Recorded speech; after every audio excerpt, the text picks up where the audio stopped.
Hello again and welcome back to English Today. And this is DVD 15 and the third DVD of your upper intermediate level.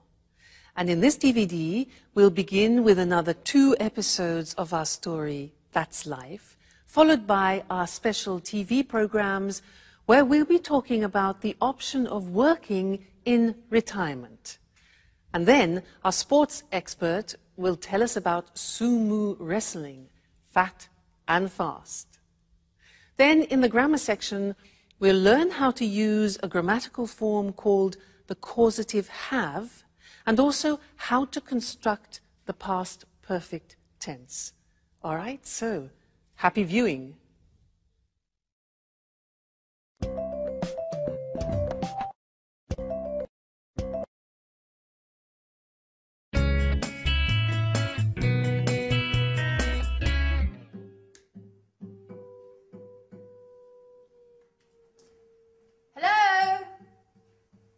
Anyone home? Anne, it's great to see you. Hi. Oh, you look great. Oh, thank you, Paolo. You look well yourself. And this house is so untidy and so dusty. I know. Let's give this place a good clean. The others will be here in a minute. Let's get started straight away.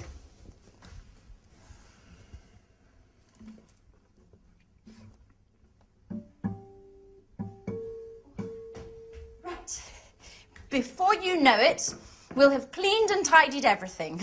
You haven't changed, Anne. Cleaning, dusting, tidying. It's just like when we were at university. Can't you think of anything else? Oh, look who's talking. Always strumming away on your guitar. Come on, Paolo. Don't be lazy. Oh. Come on, let's get started.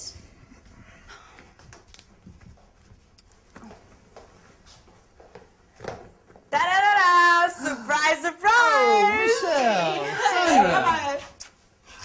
How are you? Good. Hi. Sandra.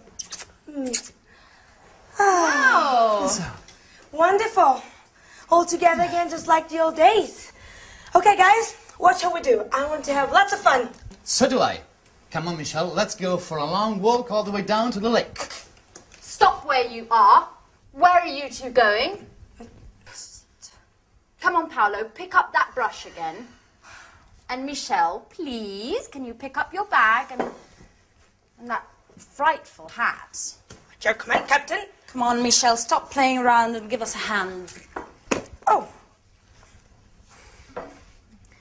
Oh, this detergent is made by Syntax, the American multinational that makes household cleaning products. I refuse to use this product. You know I hate multinationals. But it's just all detergents are made by multinationals. How are you supposed to clean a house if you refuse to use them? You guessed right. I never do any cleaning. My flatmates look after that. Oh, I see. So you arranged to have your flat cleaned. Michelle, you're just like Paolo. Look what a mess this house is in. If it weren't for us. If it weren't for you, I'd be chilled out playing my guitar. None of your forced labor. I see, we spend most of the time of this holiday cleaning. And I'm starting to wonder if this holiday may have been a mistake. Oh, come on, Paolo, stop complaining.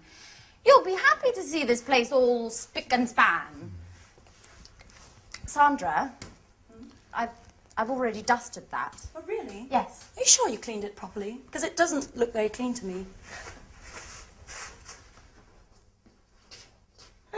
Mike! Hi! What's going on here? Are you my old college friends or workers from a cleaning company?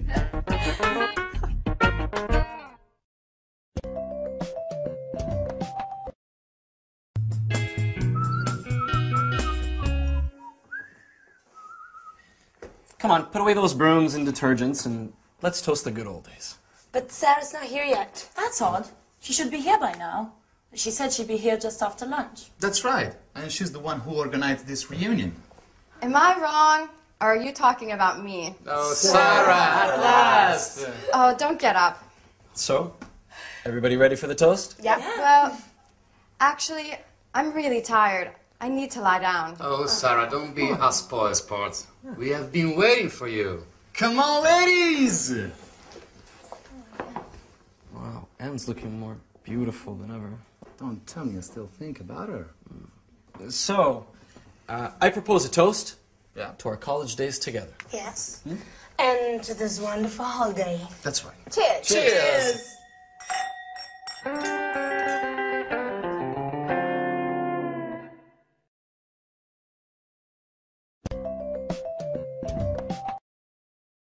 Hi again, and welcome back to your live TV program to learn some more English language. Now, in that last episode, Anne was quite surprised that Michelle doesn't clean her flat herself. In fact, she said, I see, so you arrange to have your flat cleaned. To have your flat cleaned. Now, that means that somebody else cleans the flat for Michelle. This is very interesting. Well, in fact, that's what I do too. I don't clean my flat myself. Somebody cleans it for me. So I have my flat cleaned every 2 weeks. Now, this is an interesting grammatical form because we use it when we talk about services. We talk about other people who offer us services. Let me give you another example. Hair. I don't cut my hair myself. It's too difficult. I can't do the back. So I go to the hairdressers, and that's a service. So I go to the hairdressers and they cut my hair. And I say, every month I have my hair cut. So that is a grammatical form using the verb have, which describes services. Somebody does something for you, and we can use it, for example, with the hairdresser, with the mechanic. For example, if your car breaks down, usually you go to a mechanic, with cleaners, with the dentist, things like this. So, services. So I'd like to go to the screen now and show you how this works grammatically, because it's very different to other languages. And we're using the verb have. That's why it's called the causative have. Causative in the sense that it causes things to happen. All right? Let's look at the form. Have something done. So in the present tense, you can say, every month I have my hair cut. Now notice, the verb have is in the present form because we can use this grammatical form in any tense. So we start with the verb have, then we have the object. That's important. I have my hair, and then the past participle. Okay, the object is in the middle. So every month I have my hair cut. Another example. Every year I have what? My teeth, past participle, checked. Okay, I have my teeth checked. Every year I have my kitchen painted. Do you see? And every 3 months I have my car serviced. So I go to the mechanic and I have my car serviced. So be careful, because it's terribly important to put the object between the verb have and the past participle. I have my car serviced. Okay? Now, let's move on to the past tense, because, as I said, you can use this form in any tense, past, present, future. So, examples. Last week, I had my eyes tested. So the opticians, that's a service. I had my eyes tested. Yesterday, I had my photograph taken. Often when you need to renew your passport, for example. Last week, I had my dress dry cleaned. Again, that's another service. You don't do it yourself. Somebody does it for you. Okay? So the verb have goes into the past. I had something done. And now let's look at the future. Tomorrow, I'm going to have. So here the verb have goes into the future, expressing an intention. So we have, I'm going to have my scooter repaired. All right, object in the middle. Next week, I'm going to have my hair colored. And next week, I'm going to have my passport renewed. All right, so the causative have, very, very useful, and you don't find this in other languages, so you need to practice it. And remember, first the verb have, then the object, and then the past participle. All right, so that's the causative have, and I think you'll find it very useful. All right, great. So see you again in the next lesson for some more language. Bye.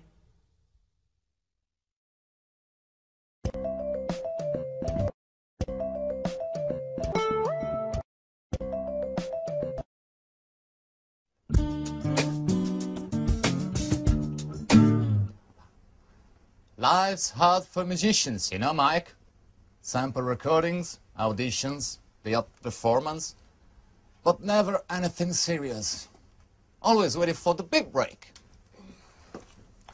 You know, Paolo, I think no one has understood your talent yet. You'll see. You'll be successful one day. I certainly hope so. I need to make money somehow. Why don't you get a job? Something, until you make it as a guitarist. What would I do? Working in a bank like you? No, that's not for me. It's not as if there are only banks to work in. There are other jobs you could do. I know, I know. I worked in a supermarket last year. What was that like? Oh, well, adding up all the time. And the alarm clock at dawn. I did it for 3 months. Oh, no. Normal jobs are not for me. I am an artist. What are you talking about? About work. Oh, by the way, Sarah, how's your pub coming on? Just a minute, what was it called? Blue Moon? That's it. You do it on purpose, don't you? Making things worse. With that sarcastic tone of voice. You like making fun of me. You're horrible. But what did I say? What? Didn't you know? Sarah's pub burned down 2 years ago. The insurance hasn't paid. They say the fire wasn't an accident. Sarah's lost everything, including the sense of fun she used to have. Man, I really messed up. I didn't know that had happened. We spoke at Christmas, but she didn't say the pub burned down. You know what Sarah's like. She doesn't like to speak this thing. This experience has really changed her.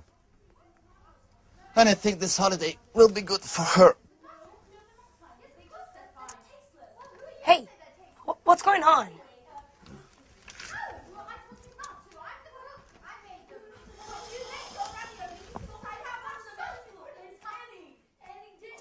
No, that's enough, Sandra. I don't think you need to add any more salt. I really think the ravioli are rather tasteless. Well, let's see what they think. Would you like to try my ravioli? Sandra says they're tasteless. Sure. Fantastic, huh?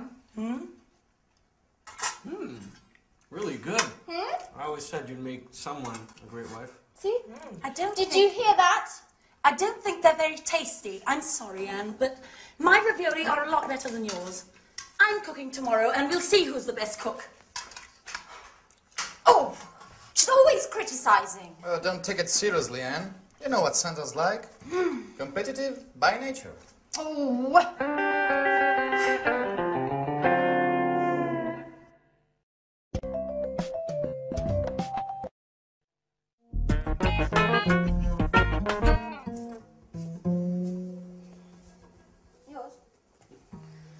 Okay, guys, let's have a chat. Tell me what you've been doing since we last met. Well, Paolo and I were talking about our work and our hopes for the future. Work. Let's talk about something a bit more interesting. Romances, passionate love story, things like that. Oh, you, for example, Anne. Have you got a boyfriend? Me? Well, why me? I've got to go to the kitchen to check on the roast. Oh, come on, Anne. Don't be shy. Answer Michelle's question. Okay. Well, there is someone. But he's not my boyfriend. What does that mean? He's my flatmate. His name's Jack. And he's going out with a friend of mine called Sharon. Oh. But I still hope I have a chance. I really do like him. And I think about him all the time. Are you in love? Maybe. Yes. Yes, I think I am. Wow. I adore passion and tormented love stories. I've really got to go now and check on the roast. It'll be burning. Michelle, can you come and give me a hand? And then come and tell the others that dinner's ready. All right.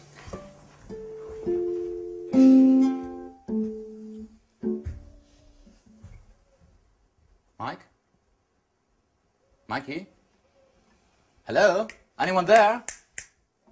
Yes, what's wrong? Oh, you tell me. You look as if... I'm finished, Paolo. I wasn't expecting this. What? I thought that... I'm stupid. What are you talking about? What do you mean? Anne, she's in love with another man. And I was hoping that, you know, we could become more than just good friends during this holiday. I've never stopped thinking about her. What an idiot. Sorry, Paulo, I have to be by myself for a while. No, but...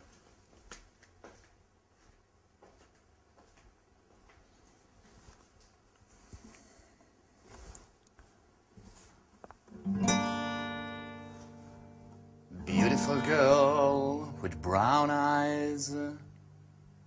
Oh, dusting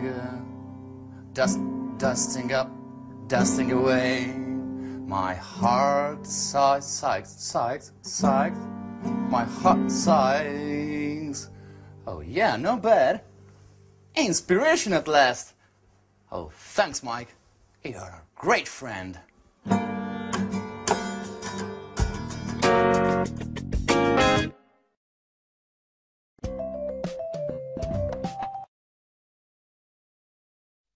Hello again to you and welcome back. In that last episode, Sarah was in a bad mood. There's always a reason why somebody's in a bad mood, and she had a good reason. Do you remember what happened? Yeah? I'll read it to you so you do remember, because it's useful for us. It introduces a new grammatical form which I want to teach you. Paolo said, when she arrived, the place had burnt down. Now, can you imagine Sarah goes to her pub and it's burnt? So he says, when she arrived, the place had burnt down. Now, this had burnt down is what I want to teach you. It's the past perfect. Let me give you another example, because we use it when you have two actions. One action happens after the other. Let me show you. For example, I write a message and then I send it. Okay? Now these are two actions. First you write it and then you send it. So I could begin the phrase, put the two actions together and they become consecutive. And we begin the phrase with after. So I could say, after I had written, this is the first action, further in the past. After I had written the message, dung, I sent it.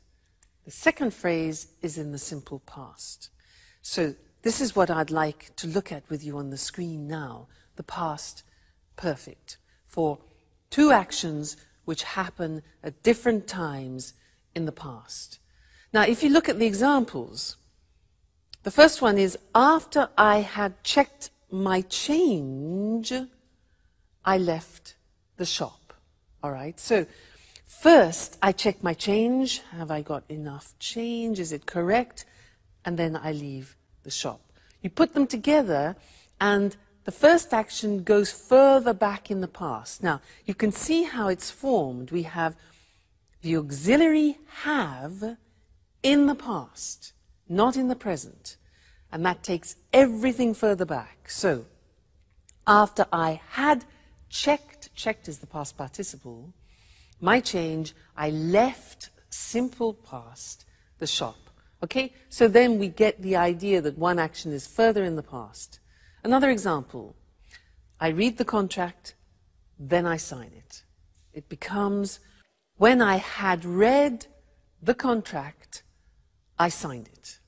All right? So past, perfect. This is important for you because we also use it in the third conditional, which we will be studying. Okay? Another example. You get in your car, you fasten your seatbelt, you drive off. All right? So, after I had fastened, past participle, my seatbelt, I drove off. And one more example. When I had tried the shoes on, I bought them. So I try them on, I buy them. When I had tried the shoes on, I bought them. A few more, they'll help you. You'll get the hang of it. After I had checked my ticket, I went to the airport. So first I check my ticket, then I go to the airport. And the last one, I read the instructions. I have a new machine, so I read the instructions, and then I turn it on. So after I had read the instructions, I turned the machine on. All right, so that is a new tense. It's called the past perfect, and it's formed by putting the auxiliary have in the past tense, followed by the past participle. And this is actually very similar in many other languages. So I don't think it's going to cause any particular problems for you. All right? And we'll look at that again in the conditional form, conditional number 3. Great. So have fun and take care. Bye.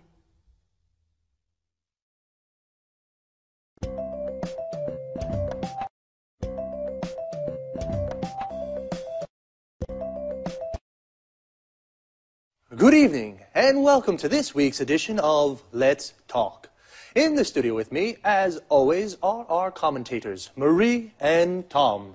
Good evening, everyone. Good evening. I'd like to start our discussion this evening with some personal questions. How old are you? Are you nearing retirement? Are you already retired? Perhaps you have your working life ahead of you. Anyway, one thing is for sure. The meaning of the word retirement is going to change in the future. Let's talk about this with Tom and Marie. You're right, Eric. The traditional division of life into 3 cycles, education, employment, and retirement, must change. People in developed countries are living longer. By 2025, in developed countries, the share of the population over 60 will have reached 26%. All these pensioners will certainly wield a lot of power. They will, Eric. But you know, experts are beginning to talk about the concept of active aging. Just think that by 2050, the average lifespan in developed countries will be in the mid-80s. And this increasing longevity is already starting to have a negative impact on public finances, economic growth, and general living standards. The problem is that there is increasing pressure on social security systems and public funds for retirement and healthcare expenses. Economists are increasingly questioning the sustainability of the European social model with its high welfare standards. So, how can we solve this problem? Well, governments really must encourage older people to continue working. There should be... Just a minute, Mary. Sorry to interrupt, but are you really saying that I will have to work until I'm 95? Well, not until 95, perhaps. But as I was saying, there should be programs for lifelong learning to help people learn up-to-date job skills as they get older. People about to retire should plan ahead and find some way of working, maybe a part-time job.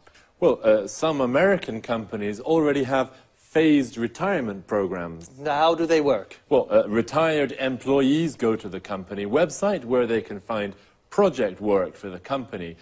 This may last 2 days or 2 months, and the retired workers can manage their own time and work when and where they want. If they need some training to do the job, they can go to the company website and take a short course using the internet to learn what they have to do. In this way, retired people have more money, and the companies can use the skills of their retired workers. Yes, more money, but less free time. I don't think I like the idea of having to work in my retirement. And you, ladies and gentlemen, what do you think about this? Well, thank you to our commentators, Tom and Marie, and goodbye. Thank you. Thank you. Bye-bye. And goodbye to you, and see you again next week for another edition of Let's Talk.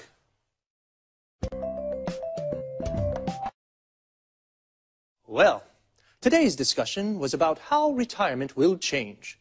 Retirement is when people stop working. The retirement age in European countries is around 60. We say a person retires.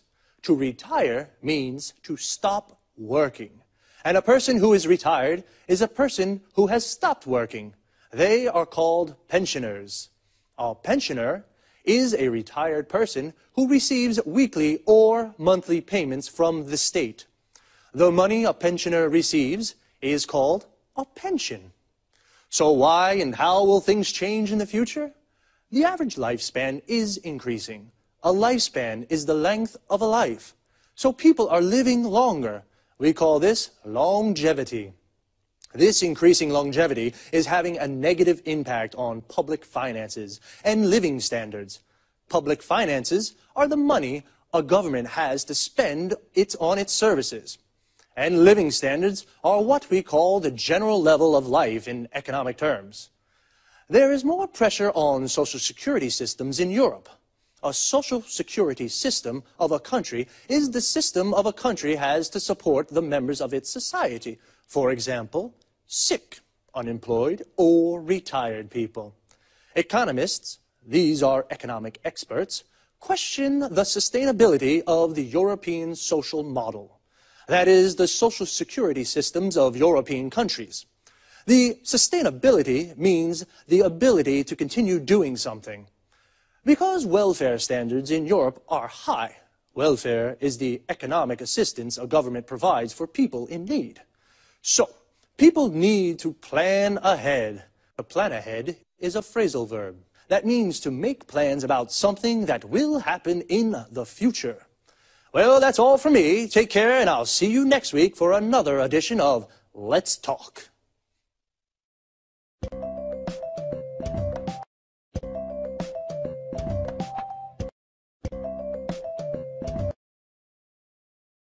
Good afternoon, and welcome to this week's edition of Sports Special. With me in the studio is John Forbes, our sports expert. Hello, Eric, and good afternoon to all our sports fans. Well, John, which sports are you going to talk about today? I'd like to talk about sumo. Interesting. I must say I know something about the martial arts, karate and judo, but sumo? I know almost nothing. Those enormous guys, their unusual hairstyles, their colorful and rather unusual clothes. So, please tell us more. Well, Eric, you know sumo is a martial art too, and it's Japan's traditional national sport. In fact, it's one of the world's oldest sports.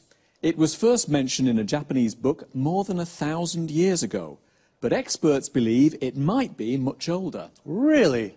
More than 1,000 years old? Yes, and you know there are also ancient wall paintings showing the sport.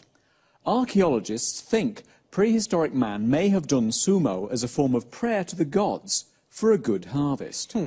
I think most people in the West watch these enormous wrestlers without appreciating these ancient traditions. That's right, Eric. Sumo isn't just a sport. It's more a way of life, and it's played an important role in Japan's cultural and religious history. In Japan, successful sumo wrestlers are looked up to as role models and heroes by many people. How does a sumo match work? Two men meet in a ring that is about 4.5 meters across. The aim of the game is to force your opponent out of the ring or make a part of his body, apart from the soles of his feet, touch the floor.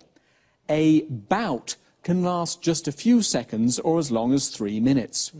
Sumo wrestlers are very big, but they can move very quickly. Do you think I could be a sumo wrestler? Well, if you put on 100 kilos, maybe yes. Sumo wrestlers start their training when they're young boys. If they show promise, they go to live in a traditional Japanese house called a sumo stable. The young boys train a lot and look after the older wrestlers. They prepare their food and clean their rooms for them. Everyone in the sumo stable eats a lot. They eat lots of noodles, rice, fish and chicken. The traditional dish is called chankanobi, and it's made with fish, meat and vegetables. The wrestlers eat this with lots of rice and they drink lots of beer too. Then they go to sleep. So, that's how they put on so much weight. Yes, the secret is to eat a lot and then sleep. This helps the wrestlers put on weight. And the wrestlers' hairstyles, where do they come from? A good question, Eric. There are lots of different ranks for sumo wrestlers. The best wrestlers are in the top rank. The style of a wrestler's hair depends on his rank. All the hairstyles come from samurai traditions. Samurai were traditional soldiers in Japan. Interesting. I guess it's difficult for a sumo wrestler to find a girlfriend? Actually, it's not that difficult, Eric. Successful wrestlers usually go out with beautiful models or pop singers. Where can you see tournaments in Japan? There are 6 grand sumo tournaments called basho every year. They take place during odd-numbered months like March or July. The basho take place in Tokyo and Osaka, Nagoya and Fukuoka. Thanks, John, for a fascinating explanation of these rather mystifying sport. We found out a lot about sumo. Thanks, John. Goodbye. And goodbye to all our sports fans. See you next week for another edition of Sports Special. So, today we found out about a martial art called sumo. A martial art is an art of self-defense without using weapons, just your body. To find out about something means to learn new information. We found out that in Japan, sumo is more than just a sport, it's a way of life. People look up to sumo wrestlers. They are heroes. To look up to someone means to respect and admire them. A sumo wrestler is a man who practices sumo. Sumo wrestlers are very fat, and they have particular hairstyles. We found out that their hairstyle depends on their rank. Notice how we say depends on something. A rank is a position on a scale. The best wrestlers are in the top rank. And I was surprised to find out that sumo wrestlers go out with beautiful girls. To go out with someone means to have a romantic relationship with someone. What about you, ladies? Would you go out with a sumo wrestler? And you guys, would you put on 100 kilos to become a sumo wrestler? We say put on weight. This means become fatter. Actually, to put on so much weight, sumo wrestlers start training very young. If a boy shows promise, this means he shows ability at the sport. And what is the aim of the game? The aim is the objective. In football, the aim is to score a goal. In sumo, the aim is to force the opponent out of the ring. The opponent is the other person playing. The ring is the square platform where wrestlers and boxers fight. A wrestling or boxing match is called a bout. Sumo tournaments take place in odd number months. An odd number is a number that isn't divisible by 2. For example, 1, 3, 5, 7. 2, 4, 6, 8 are even numbers. An even number can be divided by 2. I have to leave you now, but see you here next week for another edition of Sports Special.